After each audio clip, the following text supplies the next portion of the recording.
राम जय जय राम। श्री राम जय जय राम। श्री राम जय जय राम। बोलिए सियावर रामचंद्र महाराज की।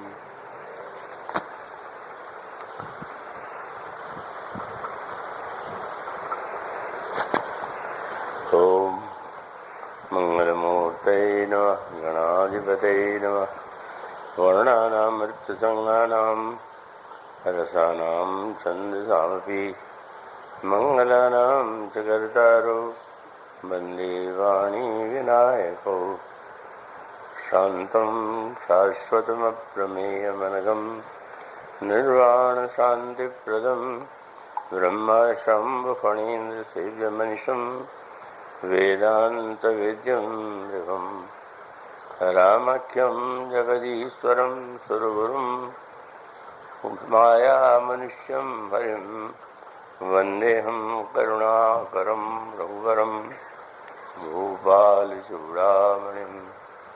शान्ताकारं भुजगशयनं पद्मनाभं सुरेशं विश्वाधारं गगनसदृशं मेघवर्णं शुभांगं लक्ष्मीकान्तं कमलनयनं योगिभिर्ध्यानगम्यं वन्दे विष्णुं भवभयहरणं सर्वलोकैकनाथं। यत्र यत्र रघुनाथकीर्तनं तत्र तत्र कृतमस्तकाञ्जलिं बाष्पवारि परिपूर्णलोचनं मारुतिं नमत राक्षसान्तकं।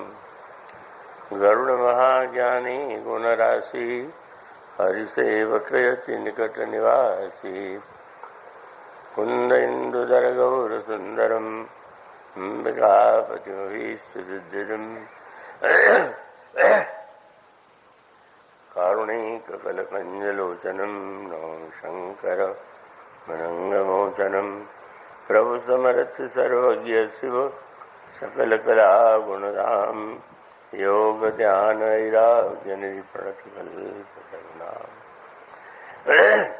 वंशी विभूषिकरान्नवनीरदाभात् पीतम्बरादरुणबिम्बफलादर्शात् पूर्णेन्दुसुन्दरमुखादरविन्दनेत्रात् कृष्णात् परं किमपि तत्त्वमहं न जाने।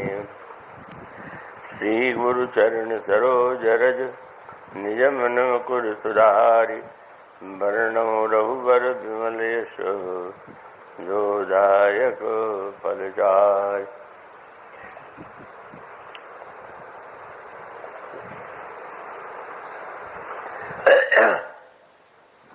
मोहि विलोकिधरौ मन धीरा राम कृपा कस भयउ शरीरा। पाप्यो जाकर नाम सुमिरहि अति अपार भव सागर तरहि। तासु दूत तुम तज कदराई राम हृदय धरि करहु पाई।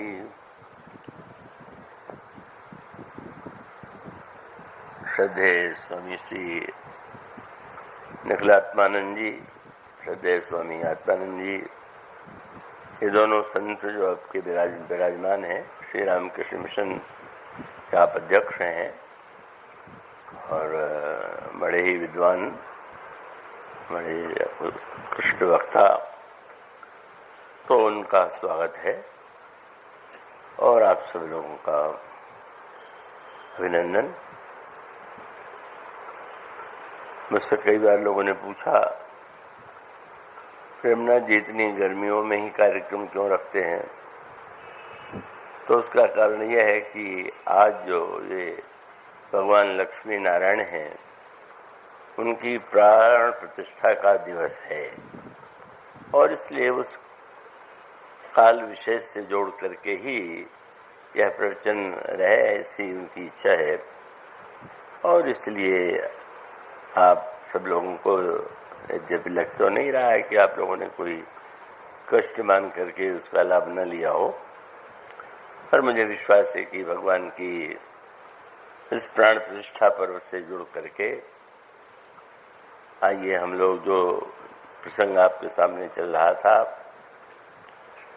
उस पर दृष्टि डालने का प्रयास करें। संपाति जिस समय एक निराशा का वातावरण था और बंदर शरीर का त्याग करने के लिए प्रस्तुत थे, उसमें संपाति के द्वारा जो वाक्य उन बंदरों ने सुना, उससे उनके हृदय में बहुत अधिक आतंक बढ़ गया, क्योंकि संपाति ने ये कहा कि मैं बहुत दिनों से भूखा हूं और अगर आज बंदर इतनी बड़ी संख्या में शरीर का त्याग करने जा रहे हैं तो बहुत अच्छा हो गया। बहुत दिनों के लिए हम लोगों के भोजन का प्रबंध, मेरे भोजन का प्रबंध हो गया। बड़े आतंकित होते हैं और भयभीत होते हैं और दुखी हो जाते हैं कि यह तो भविष्य कैसा विचित्र है कि हम भगवान के कार्य के लिए जनक नंदिनी सीता की खोज के लिए चले और अंत में निराश होकर के यदि हम शरीर का त्याग कर रहे हैं तो उसके बाद भी शरीर की यह दुर्गति होनी है कि गिद्ध के द्वारा हमारा शरीर खाया जाए।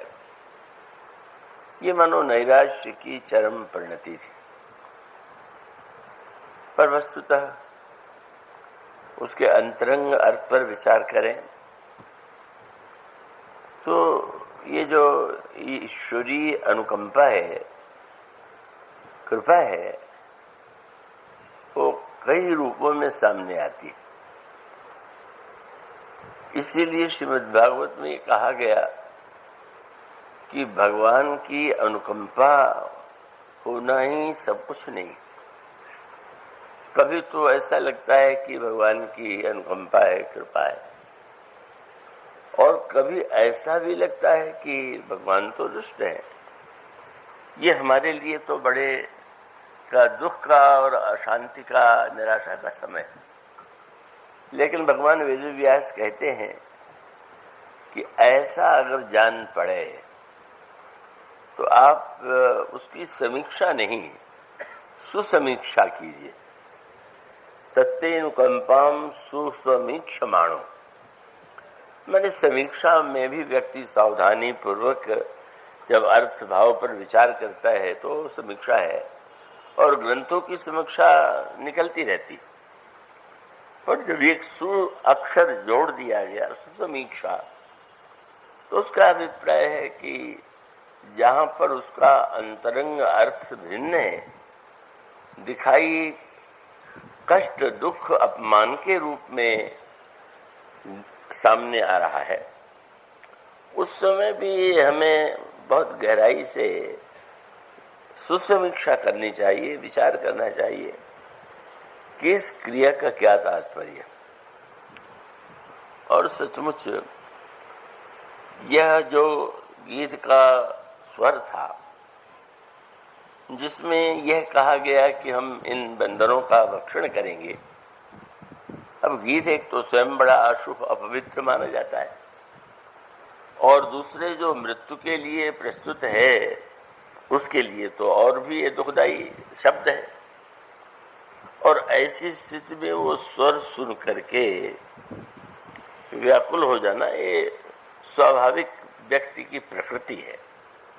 किंतु जब उसकी आगे चलकर समीक्षा होगी तो मानो उस यात्रा में जो परीक्षा की कक्षाएं चल रही थी, साधक जब किसी लक्ष्य की ओर बढ़ता है तो उसके सामने अनेक, जैसे विद्यालय में आप जब जाते हैं तो आप विद्यालय की कक्षाओं में जो पाठ पढ़ते हैं उसमें भिन्नता होती है। एक बालक जब विद्यालय में जाता है नए चमकीले वस्त्र पहनकर, या मिष्ठान्न खा करके, चॉकलेट खा करके, खिलौनों के बीच में तो उसको कितना अच्छा लगता है और आवश्यक है, उसी के द्वारा उसको आकर्षण उधार होता है। लेकिन अंत में तो वो पहली एक प्राथमिक कक्षा का ही विद्यार्थी, और ज्यों-ज्यों वह आगे बढ़ता जाएगा तो त्यों उसकी परीक्षा कठिन होती जाएगी। और ऐसी स्थिति में इसीलिए एक जो विरोधाभासी पंक्ति आती है भक्ति के संबंध में, तो रामचरितमानस में कहा गया, कहु भगति पथ कमन प्रयासा। भक्ति के मार्ग में तो कोई प्रयास है ही नहीं, भक्ति सरल है। और विनय पत्रिका में ठीक उससे उल्टा वाक्य है, उसमें रघुपति भगति करत कठिनाई। भगवान की भक्ति करना बहुत कठिन है। तो एक ओर यदि ये कहें कि ये बहुत सरल है और दूसरी ओर कहें कि बहुत कठिन है, तो लगता है कि ये बातें परस्पर विरोधी हैं। पर आप इसका अनुभव तो विद्यालय में कर सकते हैं कि पहली कक्षा में जिस तरह से याद कर रहा हूं वो भी तो विद्यार्थी है, और उसके सामने जो चित्र है और उनके द्वारा अक्षरों का जो परिचय मिलता है वो भी विद्या का एक अंग है। और इसलिए पहली कक्षा का प्रवेश बहुत सरल है।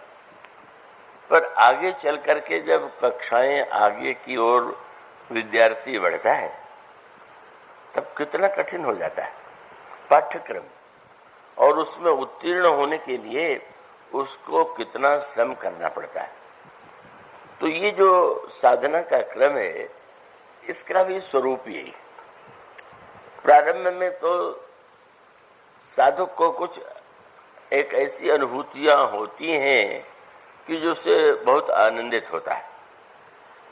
श्रीमद् भागवत में देवर्षि नारद का एक प्रसंग आता है। नारद जी महाराज के सामने भगवान का रूप प्रकट हुआ, गदगद हो गए। पर भगवान ने प्रकट होकर के नारद जी से कहा, उस समय तक वो देवर्षि के रूप में नहीं, उन्होंने कहा कि अभी जो मैंने तुम्हें दर्शन दिया है वो तुम्हारे हृदय में आकर्षण उत्पन्न करने के लिए दिया है, पर जब तुम अगला जन्म ग्रहण करोगे तब तुम जो है साधना और भक्ति के द्वारा मुझे पुनः देखोगे, और देखने के बाद तुम्हारे द्वारा भक्त का प्रसार प्रचार होगा। तो यहाँ पर भी इसी क्रम का संकेत है। बंदरों को भगवान ने विदा किया, भगवान ने सबको आशीर्वाद दिया, और भगवान के चरणों में प्रणाम करके सब चले। तो लगा कि ये तो भगवान आशीर्वाद दे ही रहे हैं और वो बड़े बड़े योद्धा और योग्य हैं और उस दिशा में जा रहे हैं। पर बाद में जो घटनाएं घटित हो रही थी वो सब परीक्षा का ही अंग है, और ये परीक्षा सबसे अंतिम थी।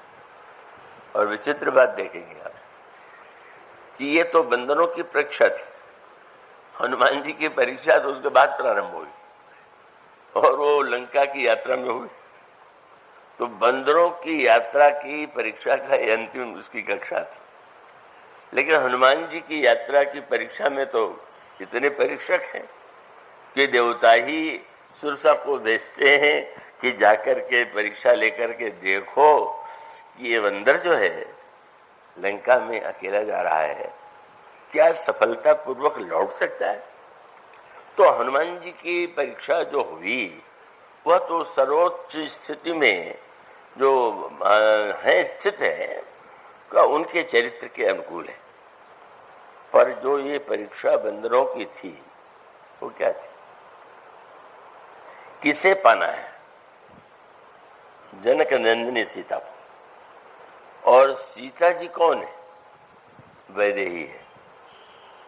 और व्यंग्य क्या है, वैदेही को पाने चले और देह की ममता जीवन में सबसे प्रमुख हो गई। तो जब देह में इतनी आसक्ति है तो हम वैदेही को कैसे पाएंगे। वैदेही को पाने के लिए तो स्वयं भी तो देह से ऊपर उठना होगा। तो उसका अभिप्राय है कि अच्छे से अच्छे व्यक्ति जो होते हैं अच्छी साधना करते हैं और वो कष्ट उठाते हैं, प्रयत्न करते हैं, पर ये देह भाव जो है वो बहुत असंभव सा इसका मिटना। तो इसीलिए इसको देहाभिमान की संज्ञा दी गोस्वामी जी ने। और ये संपाति ने भी यही कहा कि ये जो 400 कोस का समुद्र है इसे लगना होगा। और उस समुद्र की गोस्वामी जी उसका आध्यात्मिक अर्थ बताते हैं, कुणप अभिमान सागर भयंकर हो। देहाभिमान का समुद्र है तो मृत्यु माने, मृत्यु का भय माने, देह के प्रति जो ममता है, आसक्ति है, उसी के कारण तो हमें मरने का डर लगता है। अगर हमको कहीं ये भाव हो या विचार हो, ये हमने जान लिया हो कि वस्तुतः आत्मा तो नित्य है, उसकी मृत्यु नहीं होती, और शरीर तो विनाशी है, वो तो पहले भी आया, पहले भी रहा, और ये मिलता जुलता ही रहेगा। तो ये बंदरों की परीक्षा थी कि तुम वैदेही को जाना पाना चाहते हो और देह भावना तुम्हारी इतनी प्रबल है कि स्वयं तो ये कहते रहे कि हम मरना चाहते हैं। वो तो भेग में कहते हैं ना, क्या एक बुढ़िया लकड़ी रो रही, बेचारी थोड़ा निर्धन है, शरीर शिथिल है, थक गई तो कहने लगी कि भगवान उठा लेते तो अच्छा था। अचानक भगवान एक दूसरा रूप बना के सामने आ गए। बुढ़िया तुमने क्या कहा? तो उसने नहीं कहा कि आप कौन है, उठा लीजिए। जब उन्होंने कहा मैं तो भगवान हूं, तुम क्या कह रही थी? बोले गट्ठा उठवा दीजिए। लगा कि ये तो शरीर को चाहती है, लेकिन अभी तो जीने की आकांक्षा बड़ी प्रबल थी, इसलिए भगवान से भी कहा कि गट्ठे का बोझ बहुत है, इसको उठवा दीजिए। तो इसका अभिप्राय यह है कि बंदर इस अंतिम परीक्षा में सफल नहीं हो पाए, और सफल नहीं होने का भी अच्छा विद्यार्थी असफल हो जाए तो समाचार पत्रों में आज भी था, हर वर्ष आता है कि बहुत से विद्यार्थी असफल होकर के आत्महत्या तक कर लेते हैं। तो क्या परीक्षा में अनुत्तीर्ण होना इतनी निराशा और इतने दुख की बात है कि व्यक्ति, बालक या किशोर अपने शरीर का ही विनाश कर दे? और अन्य लोगों के जीवन में भी ऐसा दिखाई देता है।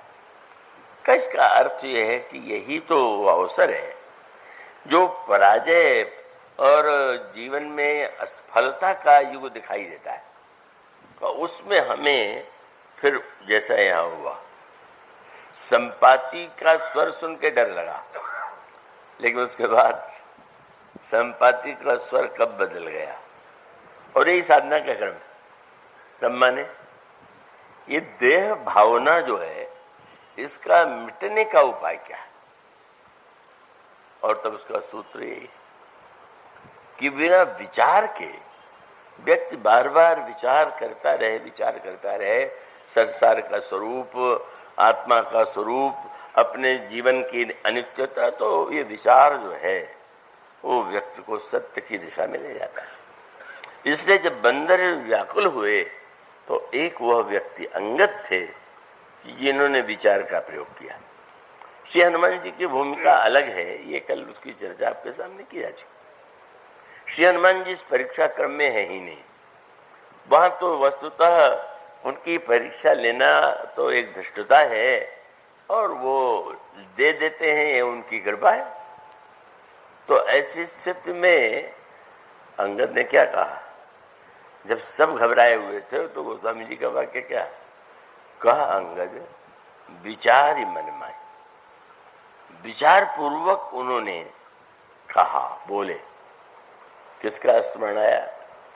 धन्य जटायु समको नहीं, जटायु के समान धन्य कौन होगा? यह वाक्य व्यवहार में नीति का भी एक संकेत था, और तार्किक अर्थों में प्रीति और ज्ञान का संदेश था। जटायु का नाम लेने में नीति का तात्पर्य तो ये था कि उन्होंने देखा कि ये जो खाने के लिए व्यग्र दिखाई दे रहा है ये गिद्ध है, और तब इसका मानो सांकेतिक व्यवहारिक अर्थ था कि एक गिद्ध वह था कि जिसने जनक नंदिनी सीता की रक्षा के लिए प्राण दे दिया, और तुम कैसे गिद्ध हो कि जो उनकी खोज में जा रहे उनका प्राण, उनका शरीर खाना चाहते हो। पर उसके पीछे निहित तात्पर्य क्या है? जब मृत्यु से भय लगे तो हमें सत्संग में जाकर कथा सुनना चाहिए, और कथा सुनने का तात्पर्य यह है कि कथा में आपको राजाओं का, महाराजाओं का, अनेक उच्च कोट के ऋषियों का, मुनियों का चरित्र पढ़ने को मिलेगा, और फिर उसमें आपको ये पढ़ने को भी मिलेगा उनमें से सभी का ही शरीर कभी न कभी शांत हुआ, कभी न कभी शरीर गया, और जिस तरह से शरीर के त्याग करने वालों में भी तो अंतर होता है। कुछ लोग तो शरीर के त्याग की बात तो जाने दीजिए, शरीर के त्याग की कल्पना से ही भयभीत हो जाते। कई लोग अपने समय का दुरुपयोग करते हैं, मृत्यु के आने के पहले मर जाते हैं। उसका अभिप्राय कि अब संसार में न जाने कितने तो रोग हैं, बीमारियां हैं, और आप उसको सुन करके, पढ़ करके सोचने लगे कि कहीं मुझे रोग तो नहीं हो जाएगा। कई लोगों को मैंने देखा, छोटे से कोई कहीं कैंसर तो नहीं हो रहा, कहीं उनको इन रोगों का नाम आता है।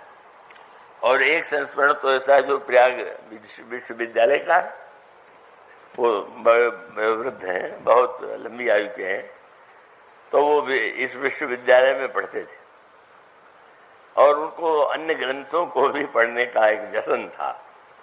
तो वो जो चिकित्सा के ग्रंथ हैं एलोपैथी के, उसको भी पढ़ते थे। और एक दिन उन्होंने जब उस रोग के लक्षण पढ़े तो घबरा गए, और उनको लगने लगा कि रोग मुझे हो गया, और तब डॉक्टर के पास गए, और डॉक्टर से कह सकते थे कि मुझे कष्ट है, पर उनको लगा कि अभी तो साधारण रोगी भी कह देता है, मैं तो इतना पढ़ करके बहुत अध्ययन किया है, तो मैं बता दूं कि कौन सा रोग। जब रोग का नाम लिया तो डॉक्टर हंसने लगा, और हंसी रोक ही नहीं पा रहा। तो उन्होंने कहा कि आपके सामने मैं रोग के निवारण के लिए आया हूं, रोग का नाम ले रहा हूं, सुन के आप हंस रहे हैं। तो कहां से इसलिए ले रहा हूं कि आप जिस रोग का नाम तुम ले रहे हो वो रोग स्त्रियों को होता है, पुरुषों को नहीं होता। इसका अर्थ ये हुआ कि लक्षण तो सब मिलते हुए दिखाई देने लगे। वो ध्यान ही नहीं दिया कि ये लक्षण जिस रोग का वे नाम ले रहे हैं किसका है। तो अब जो व्यक्ति कल्पनाशील होते हैं, कल्पना में बहुत सावधान रहना चाहिए, लोग उसका मूल्य नहीं समझ पाते। इसका अर्थ है कि आपके मन में भविष्य की भीषण कल्पना भी हो सकती है, और भविष्य की सुखद कल्पना भी हो सकती है। इसलिए आप देखेंगे कि जब विभीषण जी भगवान राम की शरण में जा रहे हैं, तो अभी तो श्री राम से उनका कोई परिचय नहीं, वे रावण के भाई हैं, तो वे चिंता कर सकते थे मुझे रखेंगे नहीं रखेंगे, कैसा व्यवहार करेंगे। पर नहीं, ये अशुभ संकल्प। वो स्वामी जी कहते हैं बस अंतःकरण में जो एक मन में जो तरंग उठने लगी, क्या कि देखिए हूं जाई चरण जल जाता, हरस ही चलो रघुनायक भाई। और वो परीक्षा थी उनकी। कोई व्यक्ति सभा में लात मार के निकाल दिया गया हो तो रास्ते में उसकी क्या अपमान थोड़ा सा हो जाए तो व्यक्ति कितना विचलित हो जाता है, और किसी को सभा से निकाला जाए तो उसकी क्या स्थिति होगी। कैसे बदला लेने के लिए अपमान को हम कैसे सम्मान में ये चिंता करें। पर जिसका सभा में इतना बड़ा अपमान हुआ, शरणागति की परीक्षा क्या है? शरणा परीक्षा ये है कि वो भूल गए रावण का चरण, रावण के द्वारा अपमान, रावण के चरण ने उन्हें श्री राम के चरण की याद दिलाई। बस इतना ही भक्ति का लक्षण है। आप संसार में चरण तो न जाने कितने प्रहार सहने पड़ते हैं, पर आपको याद किसकी आ रही? गोस्वामी जी कहते हैं चले वो हरसी। गोस्वामी जी कहते हैं कैसे पैदल चले? बोले हाँ। क्या किस रथ पर? करत मनोरथ। मनोरथ शब्द माने मन का रथ। आप रथ कर प्राचीन काल में बैठ करके जहां जाना होता था जाते थे, और वो रथ किसके पास हो, कौन सी सवारी किसके पास हो, कोई ठिकाना नहीं। पर मन के रथ पर बैठ करके आप, कितना तीव्र गति वाला ये मन का रथ है, पर उस मन के रथ पर बैठ करके नरक जाने की कल्पना से ही आतंकित मत हो जाइए। यहाँ वहां सुनाए यमराज हैं, वो हिसाब करते हैं, वो कढ़ाई में डाल के पकाते हैं और खंबे से चुलाते हैं। तो उसके पहले ही तो आपने ऐसी कल्पना की। अरे कल्पना मन के रथ पर चलना ही है तो भगवान के पास जाइए। कब विश्वामित्र जी पैदल क्यों आ गए? वो समझने ने बहुत करत मनोरथ। मन के रथ पर बैठ करके विश्वामित्र जी अयोध्या, मन के रथ पर बैठ करके भीषण रावण के चरण की याद करते हुए उसका चिंतन यही सिद्ध करता है कि व्यक्ति कितना अज्ञान मोह से ग्रस्त है। पर जब वो चिंतन कर रहे हैं तो देखिए हूँ जाई चरण जले जाता, अरुण मृदुल सेवक सुखदाता, जे पद परसी तरी ऋषि नारी, दंडक कानन पावनकारी, जे पद जनक सुता उर लाए, कपट कुरंग संग धर धाये, हर उर सर सरोज पद जोई। तब अहो भाग्य, किसी को सभा में निकाला जाए भाग्यवान मानेगा।